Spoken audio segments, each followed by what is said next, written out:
Adrian, the ladylike lawyer from Here TikTok. I am. It is so good to meet you in person. I am so excited to be here, and let me tell you something. One of my one of the things I'm happiest about was that I was able to run into you and Haley right when I Uh, came off of the elevator. It made this experience amazing because I've never been here to FinCon before. yeah, So thank you. yeah, totally. You messaged on the app. You're in a pink shirt and orange pants and hard to miss. So I love it. It's perfect, perfect. So I follow you on TikTok. Love what you're doing there. Like I had shared earlier, what you do is helping so many people. Why don't you share a little bit about what you do, who you are on TikTok, what your entire persona is kind of built around? Wow, it's like I can come to these conventions every single day if this is the kind of Yeah, warm greeting that you get. First, let me say that I really enjoy your space as well. thank you, And thank I you. think the reason that we kind of get along very well is because we both have a very similar approach to finances. Totally. And to that end, I'm a bankruptcy attorney. I'm an actual practicing attorney. I have a law firm. I have five law partners. We have 8 lawyers in our firm, and I've been doing that for 27 years. But like everybody else after COVID, I have teenage kids at that time, and they were all getting onto TikTok, and so I started hopping onto TikTok. I started hopping into the social media space to do things like, I don't know, show everybody that I'm cooking something, or I'm a runner, so every once in a while I'd put a little motivational run thing on there. But it was not until really I started talking about my actual work as a bankruptcy attorney that people started to really want to hear a lot more. And I realized that there was a big void in the financial space for people who are struggling and don't exactly know what to do. And as a bankruptcy attorney, I come to the table understanding that there are a lot of different ways to handle problems, but people aren't always willing to talk about them because they're ashamed and embarrassed about those potential solutions. And for me, bankruptcy is a tool in the toolbox. It may work for you, it may not, but how will you know if you don't ask? And you might be able to save yourself a lot of heartache and trouble if you're willing to open up your mind and think about it. So that's really where I come to this space. I worry about people. I worry about people who are vulnerable, and about people who don't have people around them that can help navigate them through scary debt situations. That's really who I am and how I come to this space. That's incredible. I told you the work that you're doing is incredible. If you don't follow Adrian on TikTok, you need to because it's tremendous advice for totally free. What I'm fascinated by is that you seem like such a natural in this space in educating. So often it seems like people gatekeep personal finance, and I think that bankruptcy and that path is part of personal finance as well. What makes you feel comfortable in that kind of teaching aspect? Where do you think that comes from? Well, I think that gatekeeping in and of itself is not very healthy. I think that, I'm a little bit older. I'm married to a boomer. I'm a Gen X, but I think that secrecy and keeping information from other people is a policy of the past. And I believe that collaboration and sharing this information is really the only way people move forward. And at the end of the day, I'm not really trying to, sell anything other than the concept that you need to be taking care of yourself. And I think that when you're a creator like that as well. It's not hard to give your information away when you know that what people are hearing, they really need that information, and it will help them to move forward with making decisions for them. So I'm not a big fan of gatekeeping. As a woman in a traditionally male-dominated career, Yeah. I feel like gatekeeping has been something that has been done to me, and it's been done to all of us. And I just don't think that there's any place for that anymore. I think the more open and collaborative we are, the better information people are going to get, and that helps us all move forward a little bit better.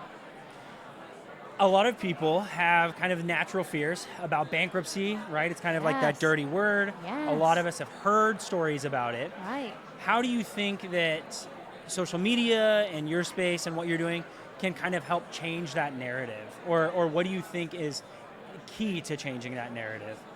I think the key to changing the narrative that bankruptcy is bad, and that's really what we're talking about here. It's what I'm trying to butt up against in my content. I think it's because historically, um, bankruptcy is something that was a last decision, a last option for so many of our parents and grandparents. But I think what most people need to understand is that the landscape of finance has changed in the United States of America over the last 50 years, and particularly the last 25.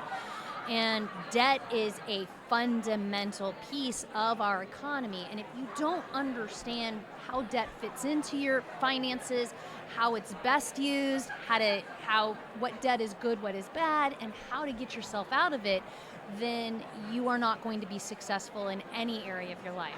When you don't know how to pay your bills, when you don't know which bills to pay, your children suffer, your marriage suffers, everything suffers. You know that.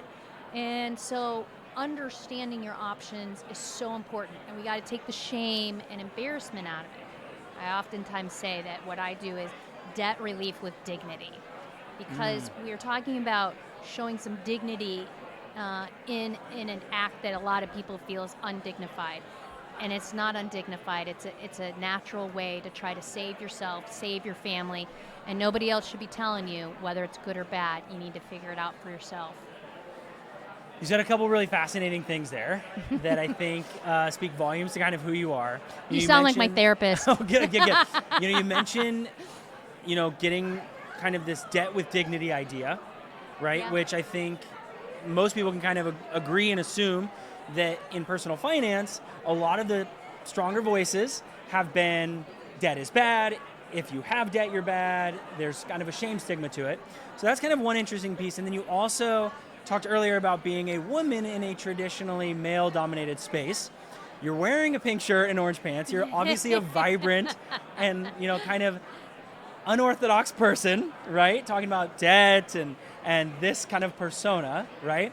So how do you think that has helped your growth in social media? It's really cool to watch your stuff, obviously, but then to see the platform that you have, it's up to over 50,000 followers now, tuning in to hear you talk about this really dark concept and a lot of people's kind of financial ideas. Yeah. How do you think that has helped your growth, this kind of persona of the ladylike lawyer? Well, I think my persona really is authenticity. And I, much like the reason that I love your content, the content that you and your wife put out, when you care about what you're doing, when it's meaningful to you, it's not work, it's not hard. I have historically been a very politically active individual, and I think that the frustrations over politics and and different types of mindsets, I think that was I feel like I kind of put that on a shelf a little bit, and I changed my energy from a hey, we've got to save the world to hey, I got to take what I know and what I can do, and I need to convey that and help the individual people that might come into my space. And so I really started changing the way I was looking at my own clients, and starting to understand that this is what I really love talking about. I realize that I have information that can help other people, and that makes me feel good. I love that. I'm a giver, clearly. Yeah. So I don't have any problems giving information away, because if somebody's going to be able to use it, that's what we're here for. I would want somebody to give me the information if I was standing on a street corner confused in a foreign country and didn't know what was going on. I want somebody to be that for me. And Yeah. I think it's the authenticity. It's what I see in your account. It's what I respond to when I'm on social media, and I can only suspect that that's where a lot of my followers are getting their energy from at this point. this is your first FinCon. It is. At the FinCon last year, there was a creator who had spoken and said, are we looking for influence or are we looking for impact? Which of those two do we really want to lean into, and where are we trying to make a difference? And I think overwhelmingly people say impact. And so it's really cool, I think, if you lead from that lens, if you lead from an empathetic lens, if you lead from the lens of, if I'm just going to help one person, then the rest of it comes. It does. It just comes naturally. Yeah. And I never imagined that I would be at FinCon 2023. I didn't even think I was a money nerd until about a month ago when I signed up for this. And I'm loving the fact that people are responding, that I'm meeting people like you.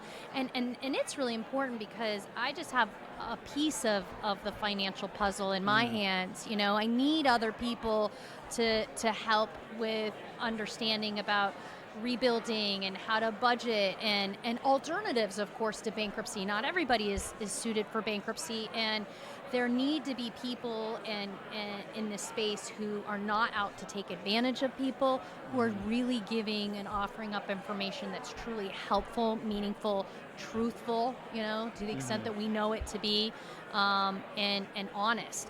And I think that's what's drawn my followers to me. I think it's what draws a lot of the followers to a lot of the people that we see here at this convention. And I know it's what brings people to you, and the price of avocado toast. Yeah, that's the goal, right? Yeah. You are remarkably humble. You had posted the other day, which is really funny for a bankruptcy lawyer to post, that you're not particularly good at budgeting. And I was like, I've got to stitch this video because it was so great. It's in my drafts right now because I was like, this is just tremendous that somebody with such a deep ideology or deep fascination with finance can admit, like, I'm not great at budgeting. Yeah. So I want to ask you then, what do you think you're really great at? What lights you up? What are you like, oh, I'm crushing this. This is my strong suit. Oh, my area that I love is definitely in the education space. It's definitely helping people to navigate stuff like this. I love being on a camera. That's not a problem for me. I've got all the unearned self-confidence of a woman who's past menopause, man. It's all We all love me. that. We love that. And yeah, I will say that one of the first videos I ever made about bankruptcy, before my account was popular, before I probably had only 150 followers, my office manager who helped me, who was like the accountant for my bankruptcy practice for many years, I put a video out, and the video was actually about calculating a tip, okay? It was an easy way to calculate a tip. I was stitching somebody else's. And I jokingly said, I'm really bad with numbers. Like, I'm really not great with numbers. So my ability to calculate a tip, I always take the first two numbers, that's going to be 10%, and I double it for 20, right? So if your bill's $20, the first two numbers are 2.0, double it for $4. So the point is that my office manager called me up immediately after I posted that because, I only had 150 followers. And she said, my husband says he would never hire a bankruptcy lawyer who's bad at numbers. And I said, well, it's a good thing your husband doesn't need to file for bankruptcy. And it's also a very good thing that I hire people who are really good at numbers. Yeah. Because I'm good at understanding the law and navigating the big general pieces of that. I'm also really good at talking to people and explaining and helping them feel comfortable about the process. But detail, I'm not so good with the details, ever. And two things can be true at once, yeah. Right? You can be a great bankruptcy lawyer and still not be very good at numbers. Yeah. So what led you down the path then? And you seem like you have this really comfortable idea that numbers aren't your thing. What pushed you into this space? Like, how did you even get started wanting to go into law, wanting to go in such a specific part of the law? Where did you even become this kind of entity? Wow, good question. So I went to law school because my stepfather was a lawyer, and I'm actually a specialist in Ohio workers' comp. A lot of people don't realize that, but I have a specialty. I'm certified by the Ohio Supreme Court as a specialist in workers' comp. And I'm very, very, very well versed in Ohio workers' comp.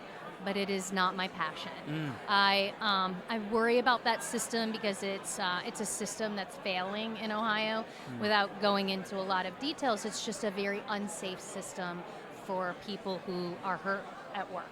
So I was getting very frustrated in that space, and I kind of felt like I needed an outlet. I had started doing bankruptcy work very early in my career. I had actually been an intern for a bankruptcy judge who was a mentor to me until he passed away. And he asked me to start doing bankruptcy work because there weren't a lot of attorneys in my area who did good bankruptcy work. So I started doing it, and because he was my mentor, I tried to do it correctly because I didn't want to embarrass myself in front of him. And it was always a smaller piece of my practice, but I just really enjoyed seeing people at a very difficult time in their life and then watching them transition to a better place. And you can see that very quickly in my space. If I can talk to you for 25 or 30 minutes and you're in Ohio and you're in my area and this is really your situation, I can probably give you an answer within about 30 minutes as to whether or not bankruptcy solves a lot of your problems. Wow. And the world can change. The world can absolutely change. If you don't see any way out and somebody opens a door and shows you the light, it can be mind-boggling. There are a lot of crying, there's tears, there's, I can't believe this. So for me, it's a very quick way to see misery go to joy, frankly. And that is one of the, I will say it's a very selfish reason as to why I really enjoy doing bankruptcy work. It seems like you wouldn't like it. It seems like a horrible space to be in, but I love it because usually the answers are simpler than most people realize. Yeah. Haley and I have coached over 100 clients now at this point for our You business. guys are killing it. I am Thank you. so impressed. I pretty darn love exciting. watching your account grow. I'm really, and you're such nice people. Thank You're you. clearly doing the work from your hearts, from a place that really matters. I'm so impressed. Thank you. That makes my heart feel really good. So thanks. We have clients who have gone through previous bankruptcies, and we have clients currently who are considering it and who are in the process of doing it when they start working with us. And I love that you talk about the transformation for folks because it's so deep, some of the adjectives we hear them use. I think of empowering, liberating, freeing, like just so many different feelings that bankruptcy isn't traditionally connected with. Yeah. It's traditionally connected with this shame and guilt and these really negative feelings. Whereas I think your message and what I think modern social media is trying to change is that doesn't have to be the case for a lot of folks. When you start working with a client and you're kind of navigating what that looks like for them, what are some things you're looking for? Or is there any big markers, without, forcing you into the kind of the legal, position here, but are there any big markers of what people should be thinking about for maybe whether or not it's a path for them, bankruptcy? Yeah, so bankruptcy is ideal, and it's really created for people who are in a middle income category or below, right? It's harder as you get higher in wealth. It's not harder, but it's a very different process. As somebody who's a doctor who's filing bankruptcy is very different than somebody who is a nurse, filing bankruptcy. So the household income is a big deal.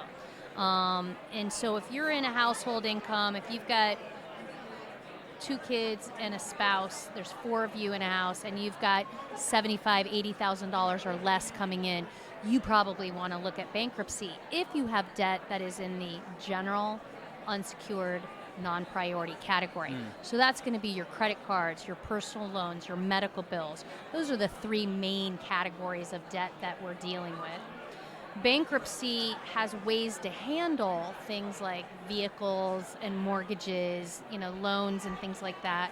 How those are handled really depend on how much you owe on them, what your equity is. Most people are able to keep those things through bankruptcy. They need to continue to pay on them. The things that don't generally go away as a matter of course is going to be taxes, child support, alimony, student loans. Although student loans, we've got more information coming on that with our friend who's going to be joining us later. With exciting. my friend who's going to be joining us later. Jay does a lot of the student loan stuff, but that's kind of a different area. So if you've got a house and a car and you've got some credit card bills and some medical bills and your family is struggling to paycheck and you're not rich, nobody feels like they're rich, but that's the type of person who should be coming and talking to a bankruptcy lawyer. And the concept of bankruptcy is a nuclear bomb on your finances. Yeah. We're talking about reorganizing the finances so you can rise like a phoenix from the ashes and go restart your life. And so you're going to, your credit score doesn't matter at that point. Your situation is so bad that we need to deal with the problem. You can rebuild your credit. You can go buy a car. You can go buy a house. All of those things are possible, but not until you deal with the debt. You either find a way to deal with it in the budgeting space, or you acknowledge that it's too much in that space and you got to do something more extreme. But figuring those things out in the early side is a whole lot better than waiting until the world is already crashing down on you. Yeah. There's more we can do more if you come to a lawyer earlier. Totally. Which, I mean, just as a personal finance ideology, right? Like Right. the earlier you can get started on things, the better. Absolutely. Good things like compound interest investing and difficult things like Exactly. choosing whether or not to file for bankruptcy. And that's a really good point too. The longer you wallow in debt, the less opportunity you have to get back in the game on the other side.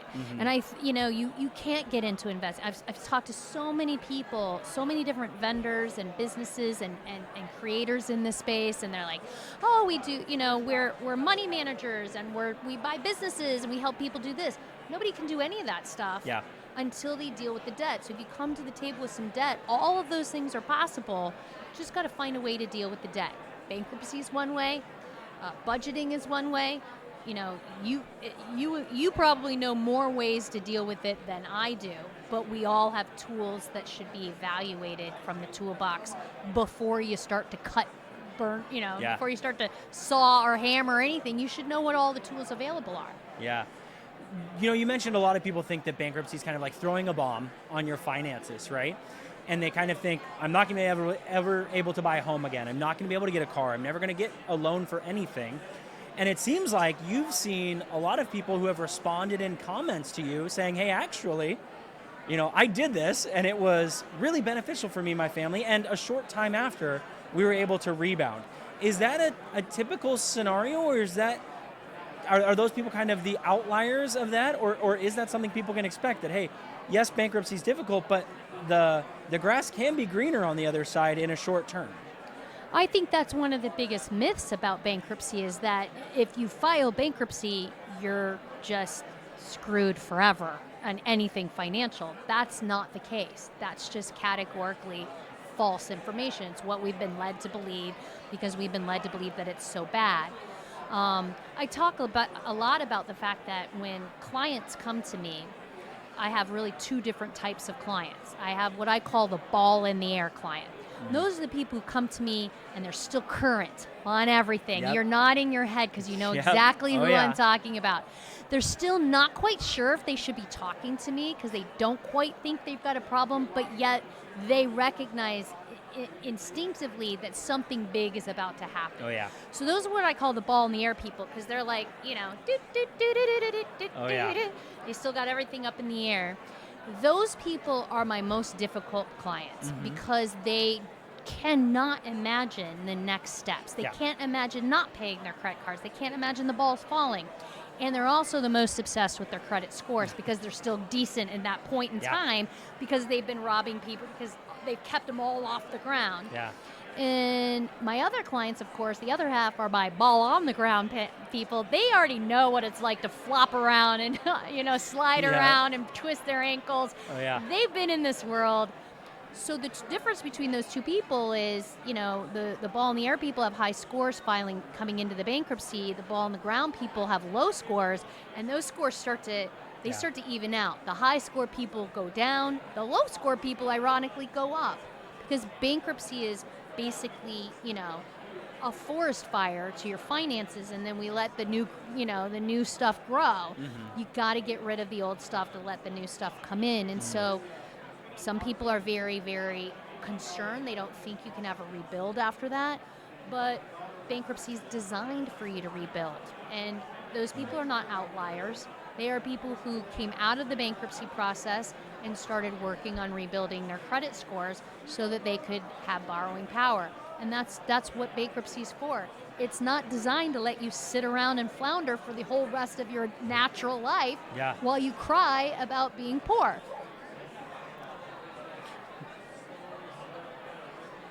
So that's what it's, what it's for. And to that extent, no, those people are not outliers. That's what really happens. People really file bankruptcy, and then they really go eventually buy cars. The first people that are going to reach out to clients after they file bankruptcy are people trying to give them credit cards and sell them a car. It takes about 2 to 3 years working hard to build your credit to be able to buy a house, but it's absolutely possible.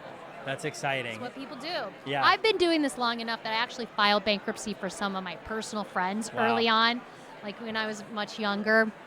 And, they have houses and they're retiring and they have children in college and their lives are completely normal. Most people don't have any idea that they had a financial wobble in the beginning, of their marriage or whatever. That's not uncommon. I see a lot of people that I file bankruptcy for because I live in a small community, and most of them are doing just fine. And the ones who are not chose not to help themselves. Yeah. That's what I have to say about that.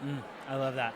So as a final question, I want you to share with anybody that's checking this out, what is one thing or one piece of advice you would give somebody who's even considering, hey, is bankruptcy for me? Is this a thing me and my family need? Is this something that we're struggling with? What is the one piece of advice that you would give somebody who's tossing that over? Honestly, the absolute best piece of advice I can give anybody who's listening and thinks, wow, would this be an option for me? Is this something I should be considering? The best advice I can give you is to schedule an appointment with a local bankruptcy attorney. That's really what my entire platform is about. I can't help everybody in every state, all around the states, but I can definitely tell you to go talk to somebody, because bankruptcy attorneys are they're licensed attorneys in the states in which you reside. Plus, they're actually admitted to federal practice because bankruptcy is a federal law under federal court system. So bankruptcy lawyers are usually free to talk to. You should be able to get a free consultation. And where else can you sit for 30 minutes or 45, or for me it's an hour, and talk to a lawyer about your finances for free? And where else are you going to go? You're going to go to the loan officer at your local bank? I mean, that person has a vested interest, right? So I always recommend talking to a lawyer because it should be free.